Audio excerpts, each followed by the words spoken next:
월요일 새벽 기도에 오신 여러분들을 주님의 이름으로 환영하고 축복합니다. 오늘도 새로운 하루가 시작됩니다. 우리 함께 기도하는 가운데 새벽 기도의 자리로 나아가시겠습니다.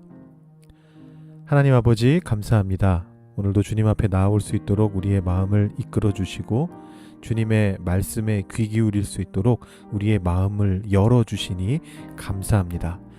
이제 새로운 한 주를 다시 시작하면서 우리 주일에 받았던 하나님의 말씀을 우리 마음속에 다시 한번 새기면서 또 이 아침에 주님께서 주시는 그 말씀을 듣고서 그 말씀이 주시는 그 힘을 가지고 세상을 향해 나아가기를 소망합니다.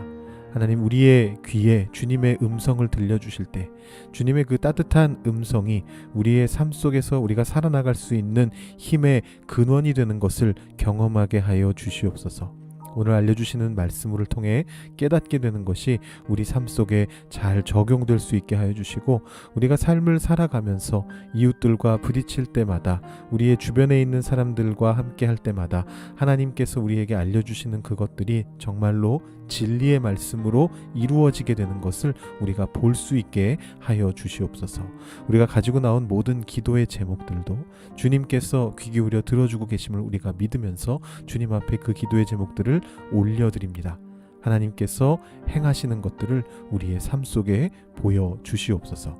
감사드리며 예수님의 이름으로 기도드립니다. 아멘.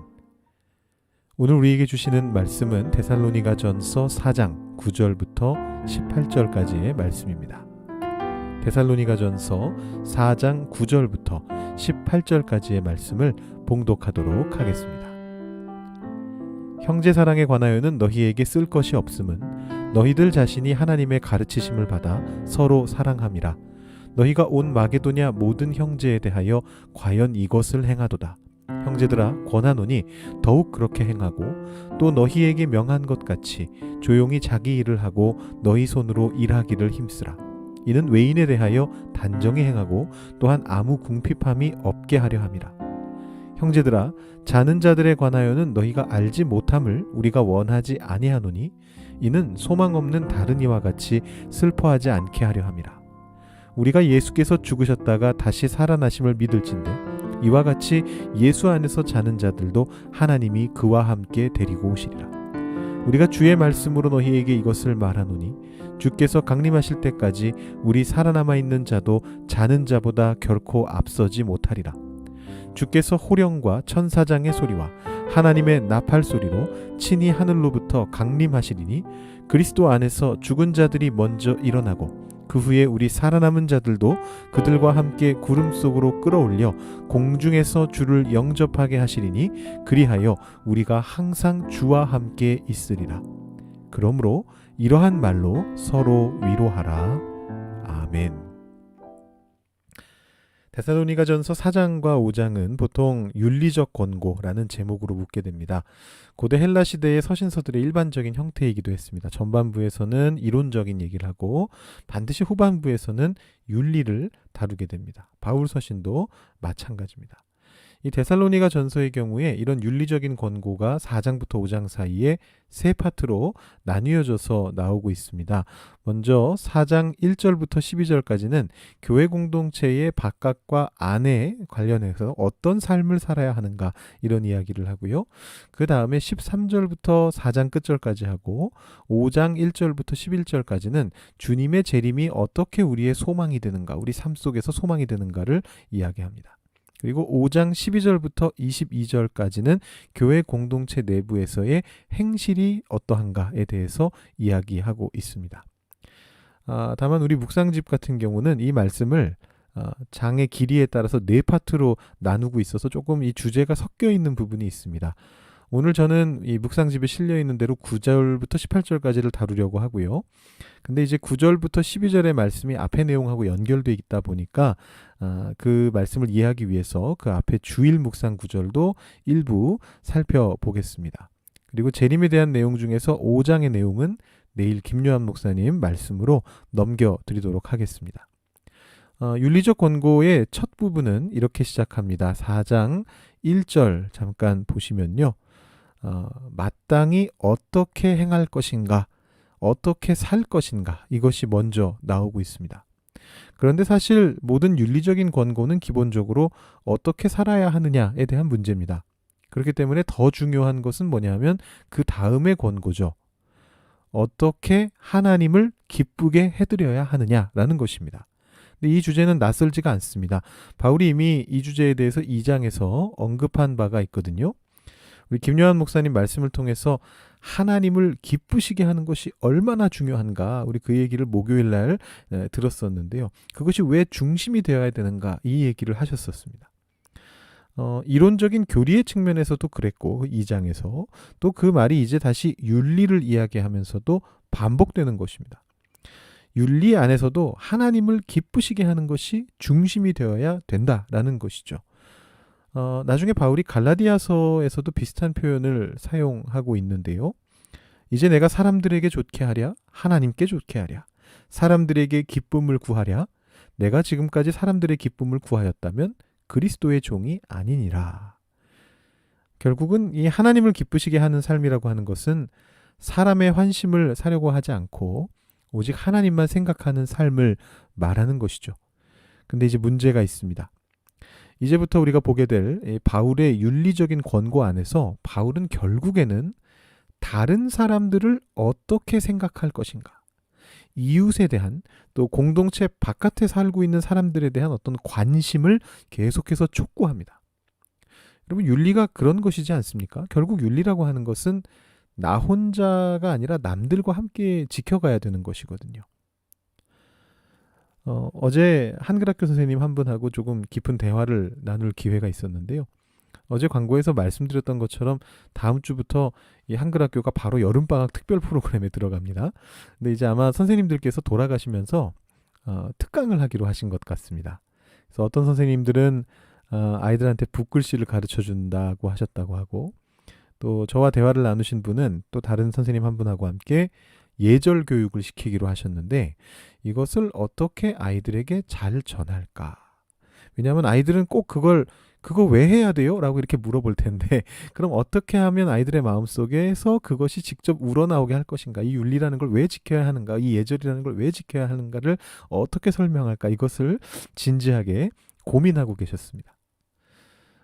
우리가 예절을 교육하고 윤리를 권면하는 것은 물론 그것이 옳기 때문이기도 합니다만, 거기서 끝나는 게 아니고요. 더 나아가서 다른 사람들과, 이웃들과 관계를 맺기 위함이기도 합니다. 그런데 왜 바울은 여기에서 사람이 아니라 하나님을 기쁘시게 해야 한다라고 그렇게 말하고 있는 것일까요? 그것이 기독교 윤리의 참 역설적인 부분인데요. 원칙적으로 크리스천은 하나님을 기쁘시게 해야 되고 사람을 기쁘게 하려는 태도를 가져서는 안 됩니다. 그게 원칙이죠. 근데 그렇다고 해서 남에게 관심을 두지 않는 것도 잘못된 것입니다. 하나님을 기쁘시게 하려는 그 마음이 먼저 중심에 서야 되는 것인데, 그 마음으로 출발하게 되면 자연스럽게 다른 사람들의 삶에 관심을 기울이면서 그들을 섬기고 돕게 된다는 것이죠. 그것이 기독교가 말하는 윤리의 역설입니다. 3절부터 8절의 말씀은 특히 성적인 그런 관계에서, 문제에서 거룩하고 성결한 삶을 살라라는 그런 권면인데, 이것도 사실 이웃과의 관계에 포커스가 맞춰져 있습니다. 근데 오늘 본문은 아니기 때문에 자세히는 다루지 않고요. 그리고 9절부터 12절 오늘 본문의 앞부분인데요. 이 말씀에서는 교우들 사이에 서로를 향한 사랑을 이어가라라는 어떤 그런 권면을 하고 있습니다. 근데 이런 어떤 성적인 거룩함과 성결함이라는 주제하고 교우들 사이에서 서로를 향한 사랑을 계속 해나가라, 이 두 주제가 잘 연결이 안 되는 그런 주제인데요. 바울이 이 두 권면을 하나님을 아는 사람들은 하나님을 모르는 사람들과 다르게 행동해야 된다라는 이제 그런 주제를 통해서 자연스럽게 연결시키고 있습니다. 5절 말씀을 보시면 하나님을 알지 못하는 이방인 같아서는 안 된다. 12절 말씀을 보시면 외인에 대하여 바깥에 있는, 우리 공동체 바깥에 있는 이들에 대해서 단정하게 행해야 된다. 이렇게 두 가지를 이야기하는데, 그 말은 결국 무슨 뜻이냐 하면 하나님을 믿는 사람들은 하나님을 믿지 않는 사람들과는 달라야 된다라는 것입니다. 왜냐하면 그들은 하나님을 기쁘시게 하는 삶을 살아가야 하는 존재들이고 그런 기준을 통해서 다른 사람들을 섬기는 삶을 살아가야 하는 존재이기들이기 때문이죠. 그래서 이 4장 앞부분의 내용도 마찬가지고 뒤에 9절부터 12절의 내용도 마찬가지입니다만 전부 다 그 성적인 문제든 또 다른 어떤 문제든지 간에 하나같이 다른 사람들에게 피해를 주지 않게 하기 위해서 손해를 끼치지 않게 하기 위해서 그 사람들을 불편하게 만들지 않기 위해서 이런 거룩함을 지켜나가야 된다라고 그렇게 이야기하고 있습니다. 이것이 4장 1절부터 12절까지의 윤리적인 권고를 종합한 것이다. 이렇게 보시면 될 것 같고요. 근데 이제 요 다음에 13절부터가 문제입니다. 이 9절부터의 교우들 간의 사랑에 대해서 바울이 뭐라고 표현을 하고 있느냐 하면 형제 사랑에 관하여는 너희에게 쓸 것이 없다. 왜냐하면 너희가 잘하고 있으니까. 이렇게 칭찬하고 있습니다. 이미 토요일에 우리가 살펴봤던 것처럼 데살로니가 교회 교인들의 믿음과 사랑에는 아무 문제가 없었죠. 그런데 소망에는 약간 문제가 있었습니다. 재림에 대해서 잘 몰랐기 때문입니다. 그래서 바울이 이 13절에 새로운 단락을 시작하는데 이번에는 뭐라고 말하느냐 하면 9절하고 비교해 보시면 다르다라는 걸 보실 수 있는데요. 형제들아 자는 자들에 관하여는 너희가 알지 못함을 우리가 원하지 않는다. 너희가 모르고 있다. 하지만 알아야 된다. 그래야 소망이 생긴다. 이렇게 표현을 하고 있습니다. 자, 이것이 굉장히 중요한데요. 이 13절이 그리고 마지막에 나오는 18절이 바울이 왜 이 윤리적인 권면의 단락 속에서 재림의 주제를 다루고 있는가를 잘 알려주고 있기 때문입니다. 18절은 이렇게 이야기하고 있습니다. 그러므로 이러한 말로 서로 위로하라. 이 13절의 말씀과 18절의 말씀, 오늘 우리가 보게 되는 재림에 대한 단락의 시작과 끝 절인데요. 이 두 절을 비교해서 보시면 금방 아실 수 있게 되는 것이 이것입니다. 이 권면의 핵심은 뭐냐 하면 재림에 대해서 잘 알게 되면 소망을 가지게 되고 그 결과로 서로 위로하는 가운데 슬퍼하지 않게 될 것이다. 그것이 오늘 내가 너희들에게 주는 권면의 핵심이다. 라고 그렇게 바울이 얘기하는 것이죠. 소망과 위로가 이 단락의 핵심 주제라는 것입니다. 바울이 그것을 2번이나 앞뒤에다가 적어주고 있습니다. 그런데 이 핵심 주제를 생각하지 않고 오늘 말씀을 읽음으로써 말씀의 맥락을 잘못 파악하시는 분들이 있습니다. 많으셔요. 14절부터 17절까지의 말씀이 소위 말하는 공중 휴거의 근거 구절로 사용이 됩니다. 여러분 휴거라는 말 들어보셨습니까? 이 부분은 제가 나중에 기회가 될 때 조금 더 깊이 자세하게 주일 예배나 우리 수요 예배를 통해서 한번 말씀을 드리려고 하고요. 오늘은 핵심만 찌르고 새벽이니까 바로 적용으로 들어가겠습니다. 오늘 말씀 들으시고 그거 아닌 것 같은데 혹시 이런 생각이 드시면 조금만 기다려 주시면 제가 나중에 기회가 될 때 한번 자세하게 다뤄드리겠습니다. 14절부터 17절까지의 말씀을 요약하면 이렇게 됩니다. 예수님이 부활하셨고 그래서 죽은 자들도 부활하게 된다. 예수님도 죽음에서 부활하셨기 때문에 죽은 자들도 부활하게 될 것이다. 그런데 이 죽은 자들이 살아있는 사람들보다 앞서게 될 것이다. 예수님은 하늘에서 강림하실 것이고 살아있는 사람보다 먼저 죽은 자들이 먼저 살아나게 되고 그 후에 살아있는 사람들도 죽었다가 살아난 사람들과 함께 구름 속으로 올라가서 공중에서 주님을 만나서 영접하게 되고 그리고 나서 항상 주와 함께 있게 될 것이다 라고 그렇게 이야기합니다. 이 재림 때 일어날 사건을 잘 요약하고 있는 것입니다. 근데 이 앞서 말씀드린 이 13절과 18절과 이 전체 윤리적 권면이라는 이 데살로니가 전서의 어떤 맥락을 생각하지 않은 채로 여기에 나타나고 있는 이 이미지들과 설명에만 꽂혀서 이 말씀을 해석하게 되면 예수님이 강림하실 때 우리가 공중으로 가니까요. 공중에서 예수님과 같이 영원히 살게 된다. 이렇게 해석하는 것이 가능해집니다. 근데 또 이런 해석이 이제 또 우리 앞으로 5장에서 보게 될 5장의 말씀이나 또 복음서나 계시록이나 다른 곳에 있는 말씀들과 이렇게 연결이 돼가지고 주님의 날은 도적같이 오게 되고 그러면 진짜 잘 믿던 소수의 사람들만 공중으로 올라가서 땅에 남은 사람들은 고통받고 있는데 그 고통받는 모습을 내려다보면서 공중에서 신나게 잔치하면서 주님과 함께 지내가 된다라는 이런 어떤 공중 휴거의 교리로 발전을 했습니다. 이런 입장을 얘기하는 분들이 이제 주로 시한부 종말론에 있으시거나 뭐 시한부까지는 아니더라도 소위 세대주의 종말론이라고 하는 견해에서 다루고 있습니다. 이 중에서 시한부 종말론은 이단의 입장이지만 세대주의 종말론은 정확하게 따지면 이단이라고는 말할 수는 없습니다. 기독교 중에 일각에서 이런 이야기들을 합니다. 근데 이것이 대중적으로 유명해지면서 마치 이것이 기독교 전체가 생각하는 교리인 것처럼 그렇게 오해가 되곤 합니다. 이 새벽에 이 이야기를 다 말씀드릴 수는 없고요. 지금 여기서 말씀드릴 수 있는 것은 결국은 데살로니가 전서의 맥락 속에서 본다면 무엇이 중요한가를 봐야 된다는 것인데, 바울이 이 이야기를 통해서 전하고 싶었던 것은 결국은 죽은 자들이 어떻게 되느냐였습니다.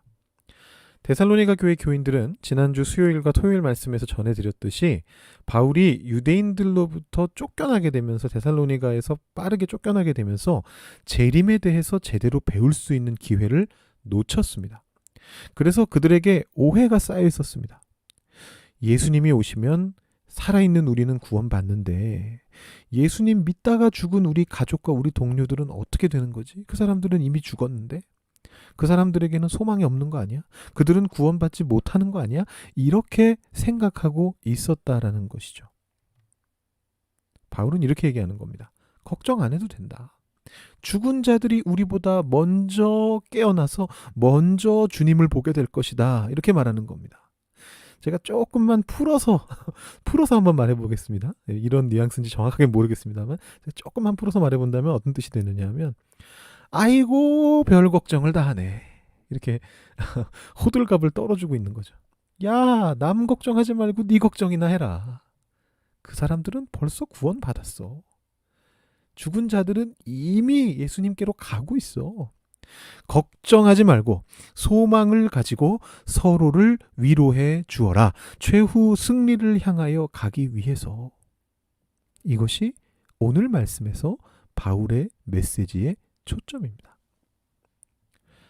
오늘 말씀을 통해서 우리는 하나님을 기쁘시게 하기 위해서 이웃에게 관심을 가져야 된다라는 그 메시지와, 뭘 잘못 알고 괜한 걱정하지 말고 하나님의 말씀을 들여다보면서 하나님의 마음을 더욱더 깊이 느끼면서 서로를 위로하며 소망을 가져야 한다라는 그 메시지를 듣게 됩니다. 하나님과의 관계도 마찬가지고요. 사람과의 관계도 마찬가지인 것 같습니다. 뭘 잘못 알면 오해가 쌓이고, 오해가 쌓이면 감정이 나빠지고 걱정이 생기고 소망은 줄어듭니다. 그러면서 관계가 악화되는 것입니다. 그러면 좋은 관계였을 때는 아무런 문제 없었던 대화나 태도도 문제로 발전하게 됩니다. 이 주제는 제가 이번 수요 예배 때 잠언을 가지고 좀 더 말씀드려 보겠습니다.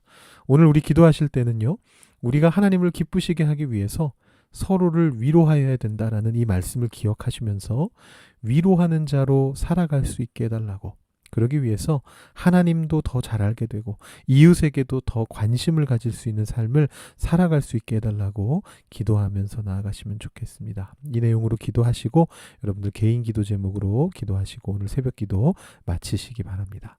기도하시겠습니다.